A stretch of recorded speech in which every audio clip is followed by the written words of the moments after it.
Foi-se então o segundo dia deste nosso propósito, que foi a leitura de Mateus, capítulo de número 2. Espero que você esteja conseguindo aí na sua casa fazer essa leitura de um capítulo por dia. E se tiver alguma dúvida a respeito daquilo que leu, quiser uma explicação a mais a respeito de algum tema, deixe aí nos comentários que a gente vai estar comentando para lhes ajudar nessa caminhada. Ok? Então vamos lá para o capítulo número 2, um breve comentário do que está escrito aqui, mas é importante que você leia, tá? Para você conhecer. Aqui é só um resumo, mas muito rápido mesmo, e com algum detalhezinho que às vezes não está tão claro, porque às vezes precisa de ter conhecido alguma outra parte da Bíblia, que a gente vai estar falando aqui rapidamente. Então, do versículo 1 ao 12, vai falar a respeito da chegada dos magos na cidade de Jerusalém. Herodes era rei e acaba tendo um alvoroço naquela cidade. Eles vão então até o palácio perguntar a respeito de onde havia nascido o rei dos judeus. Num palácio, né, falando de nascer um novo rei, fazia sentido, e aonde tinha uma governança, algo semelhante. E Herodes, sendo rei, foi consultar os escribas, né, o povo judeu que sabia a respeito das profecias, e entenderam que ele deveria nascer em Belém. Então dá instrução para que aqueles magos vão até Belém, e ao irem até Belém, eles encontram Jesus lá e oferecem 3 presentes para Jesus ao chegarem lá em Belém e encontrarem o menino. Esses presentes são ouro, incenso e mirra. É interessante que nem fala em momento algum que eram 3 magos, mas a gente tem esse costume de imaginar que eram 3 porque eram 3 presentes, mas não.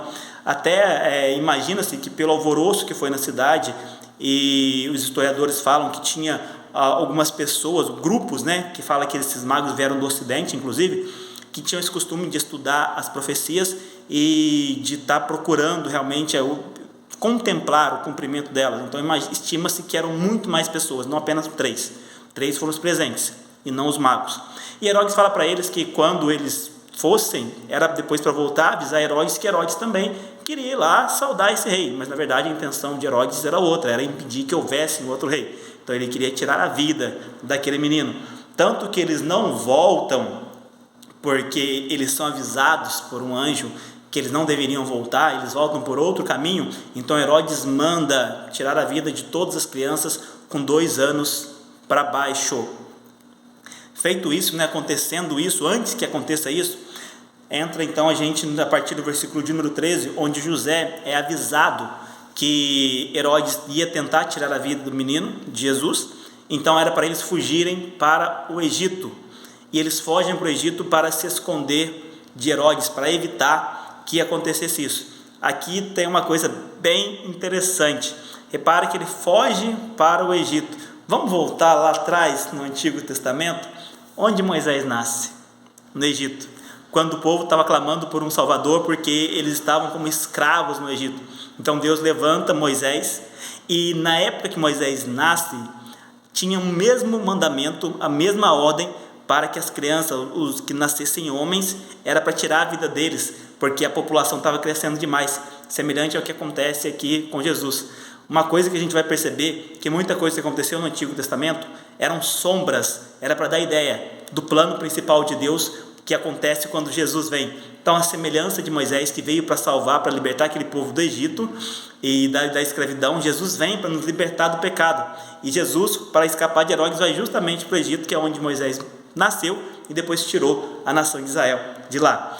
A gente vai ver aqui também, nesse intervalo entre os versículos 13 e 18, Mateus falando a respeito de algumas profecias que aconteceram. Se você quiser saber onde estão essas profecias, por isso que eu falo que é importante que você leia, sempre tem um número, uma letra, onde está citando coisas que eram do Antigo Testamento. E se você for na rodapé da tua Bíblia aqui, vai estar mostrando onde é essa referência, que você pode ler lá também, ok?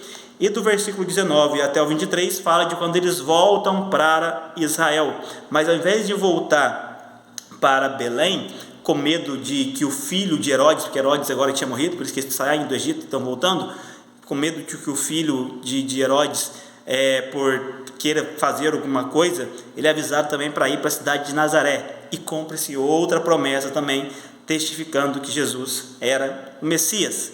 Então esse foi rapidamente o resumo do capítulo número 2, e com essa curiosidadezinha aqui a respeito, né, dessa semelhança entre quando ele foge para o Egito e a relação com o que aconteceu lá quando Deus levanta Moisés para libertar o povo do Egito. Leia, é importante que você leia, que você procure conhecer também, e se tiver alguma dúvida, deixe aí nos comentários, que no próximo dia a gente vai estar respondendo, e no próximo dia a gente vai estar comentando do capítulo de número 3, ok? Então leia hoje o capítulo número 3, e amanhã vai ter esse breve resumo.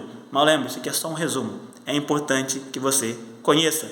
Entre conosco nesse propósito. Hoje então a gente vai começar o terceiro dia desse propósito, Mateus capítulo de número 3. Que Deus te abençoe em nome de Jesus.